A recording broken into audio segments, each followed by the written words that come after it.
Welcome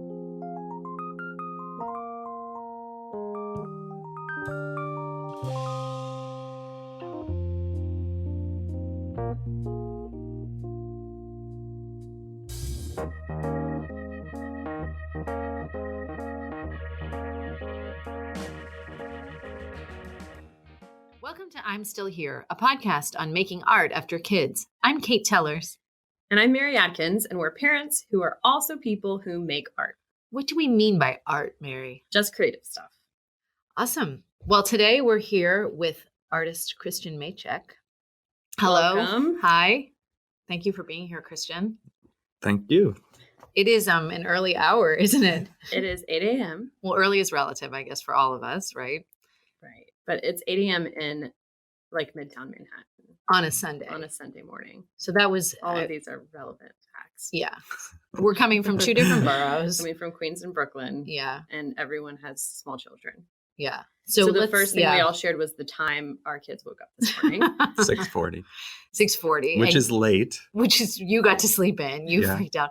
And about your kid. So your kid is how old? 3.5. Yes. And named? Yvette. Yvette. Or Evie. Or Evie. I know her as Evie. Christian is from my legendary parenting group that we talked about the other day. Science for Babies. So all met in a science class for babies. And, you know. What kind of art do you make? Let's start there. Well, I'm a sculptor, abstract sculptor that works sort of a cross between painting and sculpture. I always describe it as my head being in painting. Like the ideas feel very abstract painting. And my hands are in sculpture. So it's a lot of wood and plastic and pigment. I know it's a podcast. No, you're giving us a lot of specific. Well, so, and then how did you come to that? Or maybe, tell us, who is Christian as a young artist? A young artist. You can start at 1 or 20. 21. No, I grew up in upstate New York and went to Ohio, and then I didn't know what the hell I wanted to do. And everyone told me I should be a good teacher. So that's what I started at college. And then I did mushrooms. And then my brain broke. And then I started making art. Wait, okay. So let's back. So you grew up in upstate New York. And what kind of a kid were you? Shy, awkward. Yeah. Uh-huh. Mm-hmm. A little frightened of the world.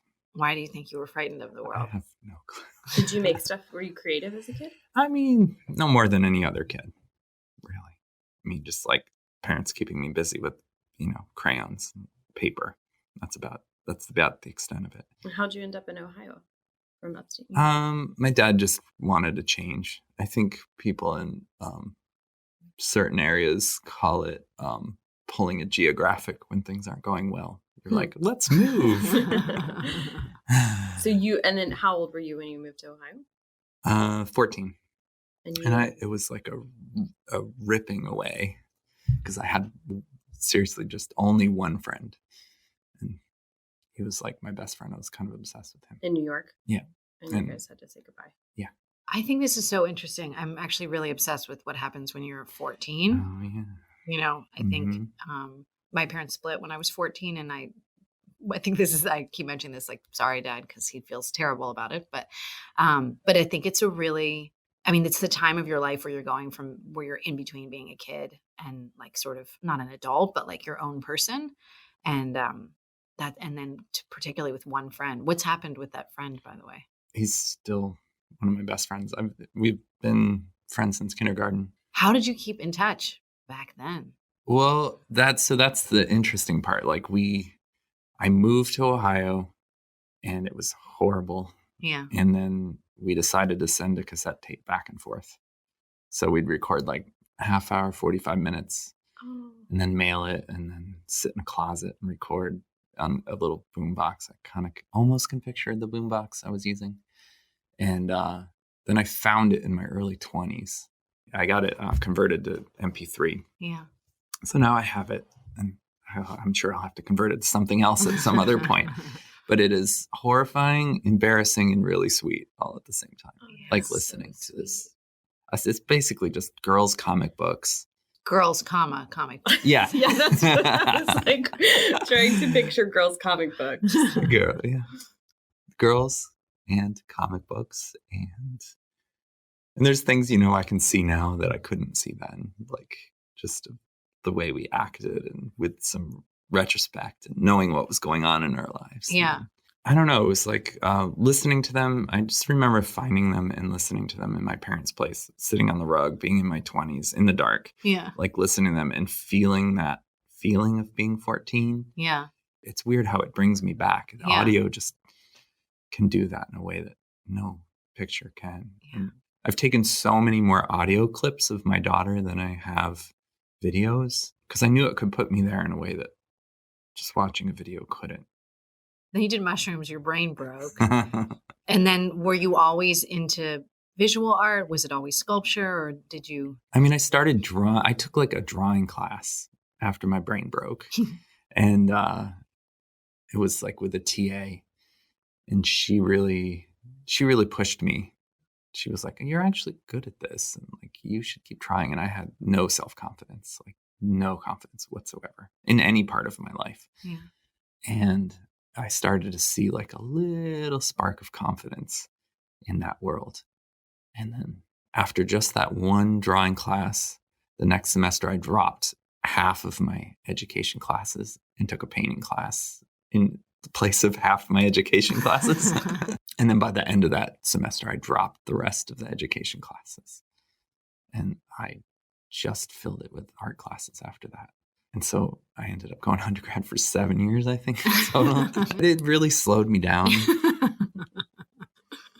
But, and I felt behind.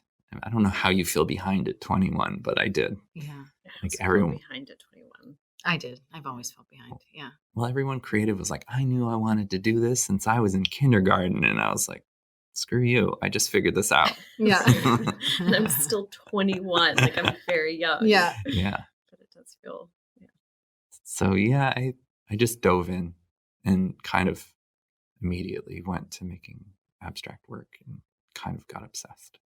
What is the motivation behind your, like, what themes do you pull from? Or It's very, I guess the formal in my work is very conceptual too. Sounds very pretentious, but it's more about the experience, the approach. Mm-hmm. I like make work that's all about the experience of looking. The theme is about your presence in front of this thing and its presence in front of you and how your body and your mind speak to this thing. I know it's very in the weeds, but I do feel like themes of the teacher in there in terms of like the person that is caring or guiding, like that you have something that's meant to be sort of that interactive experience.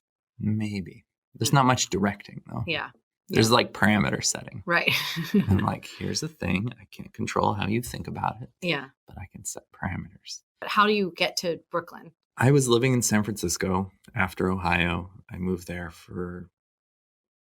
because I liked a painter that used to live out there. He was dead at the time, but he was a painter that I liked his work. And he was influenced by the light of California. So I wanted to go there. I'd never been west of Indiana. I moved out with a girlfriend at the time. And then after I was out there, I applied to grad school and then sort of got an art career off the ground in San Francisco. And then San Francisco, I really, really loved it. But after a little while, you kind of run out of new places to show at. And I mean, this sounds really, I was very privileged to be able to show at a lot of nonprofit spaces. But once you do a few, you kind of run out because there are ones that are just never going to be interested in your work. And I needed a bigger art world to be a part of. And I started doing a lot of art residencies, maybe kind of one a year for a while, where I would go I'd go to Vermont or to New Hampshire and for like a month or 6 weeks and make work and meet all these New York artists. And so eventually I started having more friends from those that lived in New York than I had in San Francisco, because everyone leaves San Francisco eventually, it seems. Anyone in San Francisco, I'm sorry, I don't need to make it sound. So, but yeah, it felt like an inevitability. And I think I kind of moved to San Francisco instead of New York because I was too scared to move to New York. I needed like a step. I had loosely planned on going, and then I did this residency in Maine called Skowhegan, and it's a very intense residency. It's a super summer camp vibe. Yeah. Really summer campy vibe. There were so many people there that I connected to in such a big way, and they were all like really pushing me to actually make the move. So I think that was what pushed it over the edge. And I just happened to not be in a relationship Yeah. at the time. Oh, no, I was in a relationship long distance with somebody in New York. Oh, that I forgot about that part. That helped. That helped. wow. So I think this is very interesting. Like the role, and particularly a lot of what I do is very personal, but like the role of your domestic life in your creative life. One, logistically, two, where it puts your brain and where your brain works. That's why I was sort of interested in this, like where you are physically and where you are with the relationship, and there you are. And so then, of course, that gives you like a little bit of an entree to New York too, without having to sever anything. So then you come to New York, and it is great. It was. Was it awesome? Yes, it was. It is. Yeah, like I said, but by the time I moved here, I had more friends here than I did there. Yeah. Just so many people who had left San Francisco. I had a community of ex-San Francisco people and all the residency people I'd met. And people were very dedicated to their work. And I immediately got into a great studio sublet and with a bunch of very serious and really good artists. Where was it? In Gowanus. And that was excellent. I didn't know how excellent it was at the time. It took me a while to realize. And what year was this? That was 2008. 2008. Yeah. And I had already had a gallery here too. So that really helped. I had a gallery I was working with in Chelsea. And so that I didn't have the same sort of struggles at first that people had, moving to New York, wanting a gallery. And I had already had that sort of checked off. And so the pressure wasn't the same for me. I just had the pressure to make work and make money and do that sort of thing. So that was a relief. And then I still had my gallery in San Francisco, who I still work with. So that eased my landing. Like had I done all of this, had I moved to New York instead of San Francisco, the pressure may have pushed me out. I needed coddled a little. I went to a grad school that was very gentle. Yeah.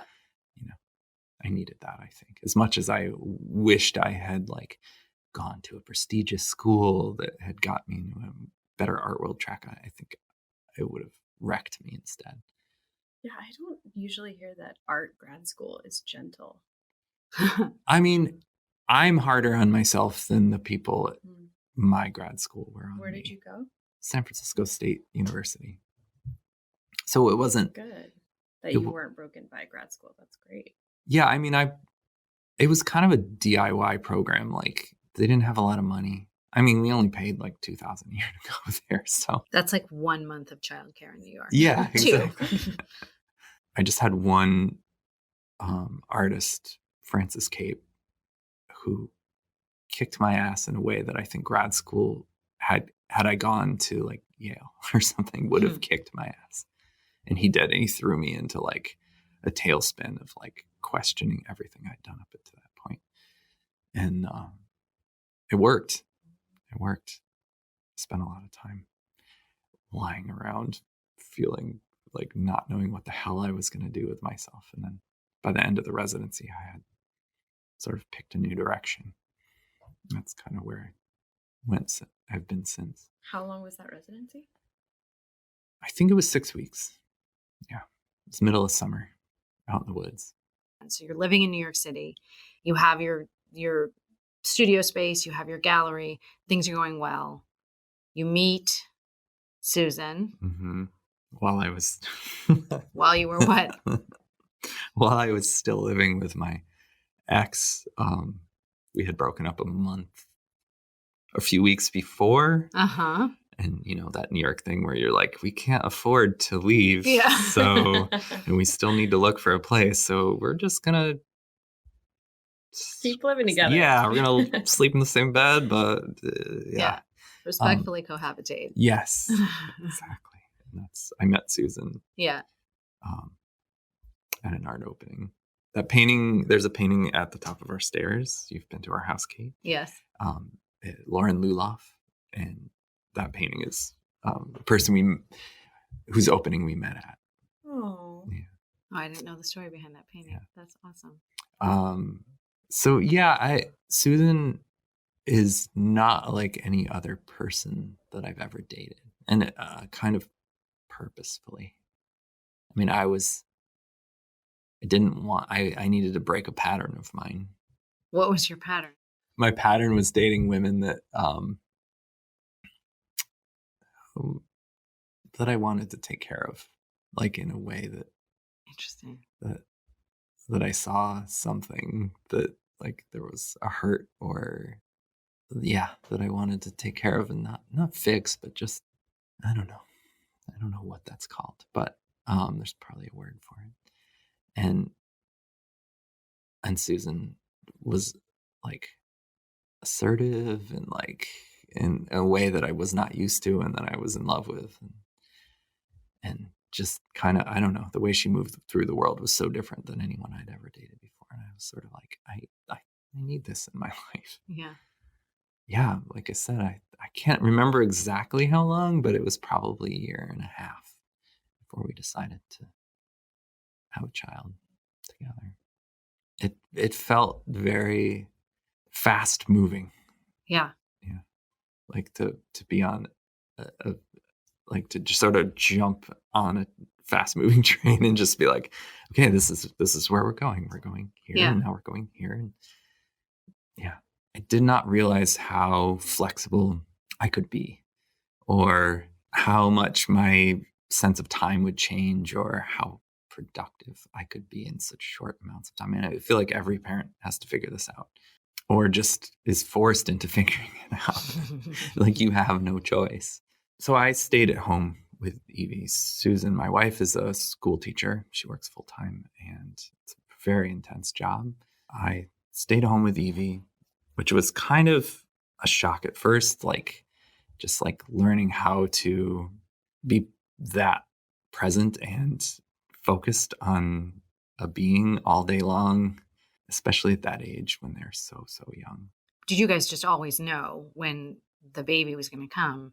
Because the parameters of her job are rigid. Yes. You can't be I think I'll just make this a 12 to 9 job. She has to be there at the hours that she has to be right. there. And, I didn't have since I was freelance and she had a full-time job with benefits and a pension, it's like, it just didn't make any sense any other way.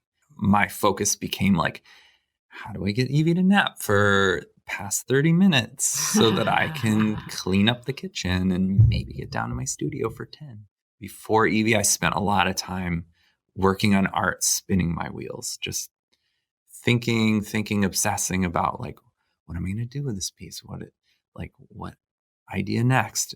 No, that's a terrible idea. No, that's a terrible idea too. And I got to this point after Evie started napping where I could clean up in 20 minutes, get downstairs when she started taking naps that were longer than a half hour, and get in there and just like take the first idea that came to me and start working on it, because it didn't matter how long I thought about that idea. I still had to jump in at some point because I had no time. I had to do it. If I was going to get anything done, I had to just jump in.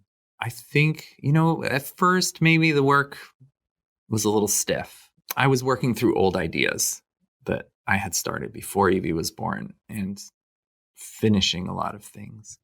And then the first body of work that I did that was a larger body of work, after she was born, I just jumped in. I did all the sketches for in like 10 minutes, picked the best ones. I ended up with a very like energetic body of work that is, so much more exciting, I think, than the stuff I was doing before. I think it benefited me a lot to like let go of those demons. I could get past my my low confidence quickly. I just didn't have time for it. It was a luxury.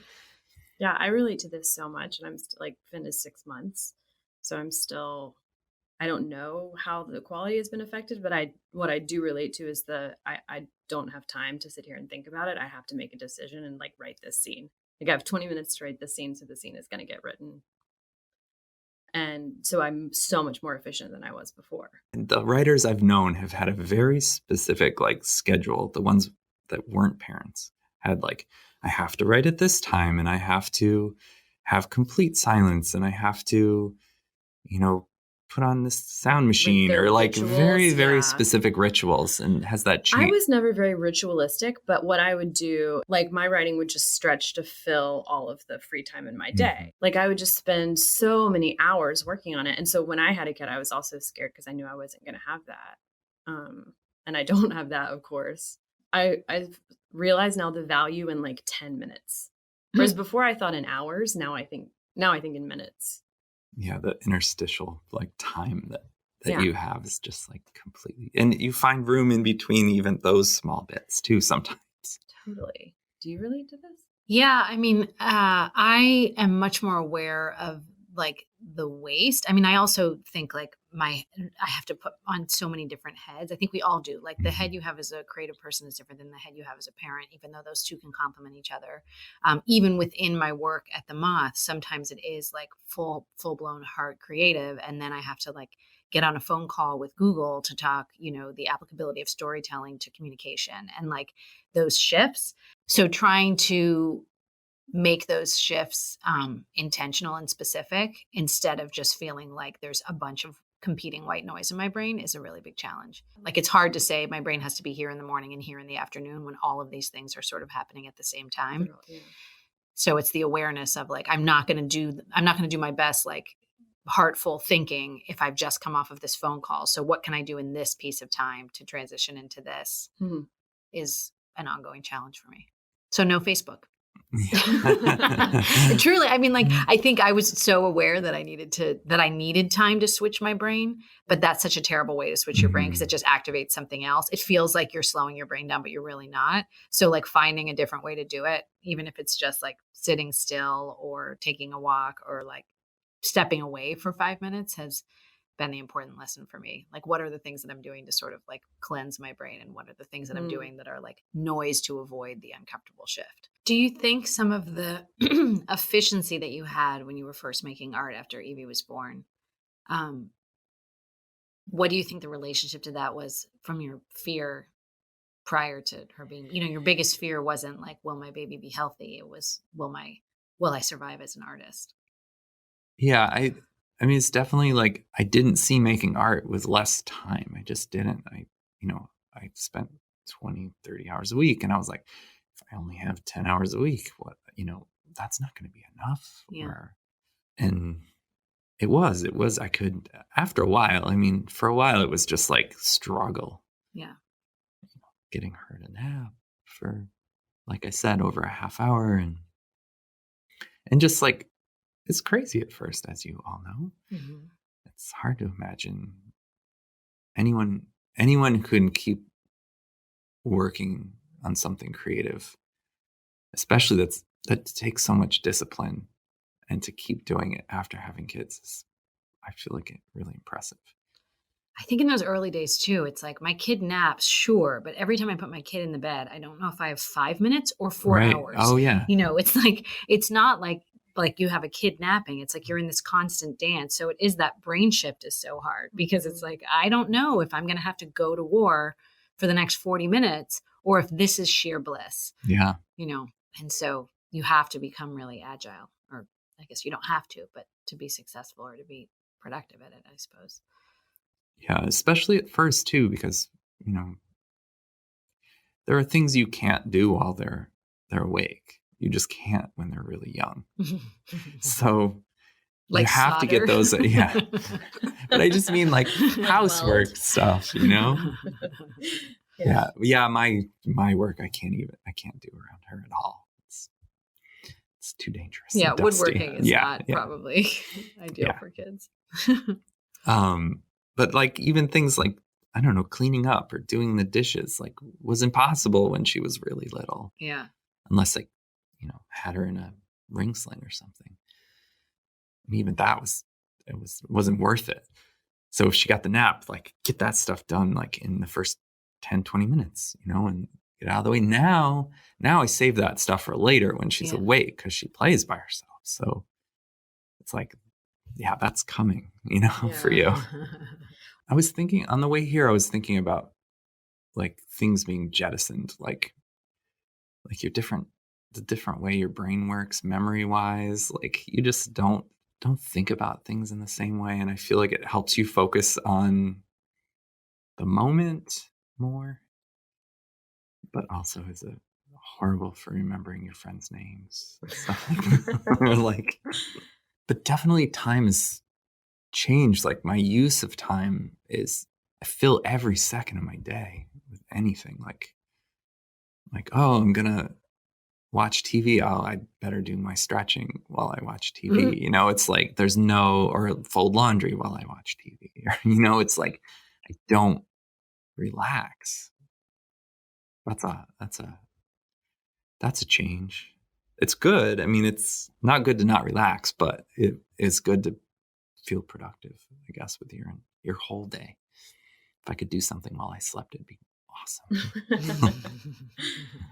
You should put on like face masks or something. Oh, so yeah. You're going to a spa while you sleep. I do think that way. And I think that's why I like laundry, because it's the only time that I watch TV. It's very hard for me to sit down idly and watch TV when I feel like, these are precious times. So I fold laundry and then I feel really productive. So I'm always doing laundry if I'm tired, because then I know I can watch TV. And that's why I like podcasts, because I can do dishes while, or like clean while I listen to a podcast. I am actually watching more bad TV as a parent because my brain is so dead I can't read as much. So I need the screen to give me ideas in a way that holding a book can't. Do you find that your experience as a parent shows up in your work? No, not. I mean, other than the process and the way it's affected how I work, but no, not thematically. Themes don't work their way into my work in those sorts of ways. In that kind of substantive way. More like the physical world kind of moves into my work, like the environments I inhabit. So maybe in a way, the fact that I never leave the house now might you're in different worlds. The last show I did was in San Francisco. I had a solo exhibition at a gallery called Gregory Lind, and that was not this past June, but the June before. And I made one piece since. I kind of consciously, I think with Evie in school, you end up having to pay for school. And then until next year, and she's in pre-K, and then it'll be free. But I made a conscious effort to take a hiatus. After your show. Yeah. I mean, it wasn't conscious right away, but I just realized it was just too much. Constantly struggling to get in there and being obsessed with getting in the studio and working, that I wasn't being present. And then I was having to like also be obsessed with trying to get to do my freelance work. So managing all of that time, no time hacks in the world can fix that amount of time. So, I mean, my wife's very supportive. She's been asking, she's like, you should go in the studio. You should work in the studio. I'm like, yeah, I'm going to wait a while. I'm going to get the rest of things sorted, like the freelance stuff sorted. And then I'll get back. And I'm trusting that. I'm really trusting that. It's been hard though, because I sort of, in talking about discovering art and discovering kind of a well of confidence that I didn't have before art. It's still my source of confidence, my source of esteem. So it's a little harder to hold on to. I feel a little unmoored. I have this idea for a series that I just keep revisiting in my brain, but it's still coming. It still feels vital, and it's there. Do you have a time-saving parenting hack? I don't. I don't know how, if I could make more time. I mean, I think just like the way I move around the house and like squeezing more and more and more into my day. Right. Also, the no Facebook thing. I just don't. I looked at Facebook on my birthday because I felt bad for anyone who wished me happy birthday, and I just ghosted them. That's the only reason I looked on there. I kind of cut all that stuff out, and I don't nap. But I've never been a napper, so that wasn't so hard for me not to do. I've never been a napper, and now I just like fall over like I'm shot with a dart sometimes. Like it's you not nap in the day now? It's everyone. Sometimes on the weekend, I'll sit down. I mean, I'll fall asleep. The other day I fell asleep a couple times. Glasses, huge earrings in like a, sarcophagi pose. Just like fall over on the bed. Truly, it's like the closest to dead. But everything's on. I'll just be like, I'm going to walk into my room. And then suddenly I'm like, I'm going to be a mummy for an hour. I don't know. I'm falling apart. Super falling apart. Well, that's a strange way to end things. Well, Christian, thank you for coming. Yes, thank you. Thanks for having amazing. me. Of course. Coming up next. It's just staying in gratitude, so keeping it small, keeping my life small, because when I try to get too big, I go off the rails. Next episode, voiceover and nail artist, Glennis McCarthy. Right now, you guys, Mary's novel, When You Read This, is in stores. Tomorrow night, February 7th, I will be interviewing Mary at Books Are Magic in Brooklyn. So if you're in New York City, please come and see us. And regardless of where you live in the US, you can find her novel wherever books are sold. She's also heading on a 12-city tour starting this week. So check out our website for her tour schedule to see if she's coming to a city near you. She would absolutely love to meet you. I'm still here.